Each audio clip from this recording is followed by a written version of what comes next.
আসসালামু আলাইকুম, শুভ বলছিলাম। আমি এখন বর্তমানে এক পুকুরে আছি। এই পুকুরে 1000 টাকা টিকিটের মাছ ধরা চলছে সকাল 6টা থেকে সন্ধ্যা 6টা পর্যন্ত।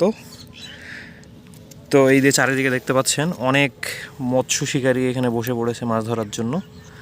তার মধ্যে আমাদের সোহাগ ভাইও আছে, কুখ্যাত মৎস্য শিকারী সোহাগ ভাই। এই যে আপাতত মাছ দেখতে পাচ্ছেন, এখন বাজে দুপুর 2টা। তো বড় মাছ আছে কিন্তু নড়া যাবে না, নড়ালে অনেক সমস্যা। হ্যাঁ, তো এই হচ্ছে বর্তমানে অবস্থা। একটা ছিপ 1000 টাকা, সকাল 6টা থেকে সন্ধ্যা 6টা পর্যন্ত। এই দেখছেন এক ভাই মাছ পাইছে, চারিদিকে অনেক লোকজন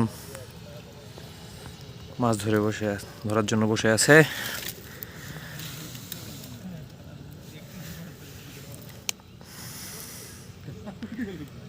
এই মাটিগুলো ফেলার কারণে পুকুরগুলো ঘোলা হয়েছে না ভাই? হ্যাঁ, মাটিগুলো ফেলার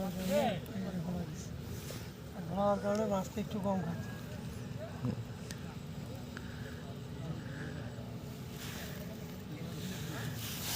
আনুমানিক এই কত কেজি হইতে পারে ভাই ধরছেন? 6 কেজির মতো হতে পারে।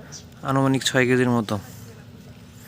অর্ধেকের বেশি সময় পার হয়ে গেছে, আর মনে করেন যে 2, 3, 4, 5 আর 4 ঘন্টা মাছ মারার সময় আছে আর কি।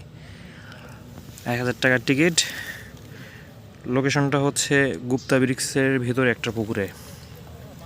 ভাই একটু ব্যাগটা দেখি। এই কয় কেজি হবে এখানে আনুমানিক? 2.5-3 2.5-3 কেজি। তো ঠিক আছে, সবাইকে ধন্যবাদ। আসসালামু আলাইকুম।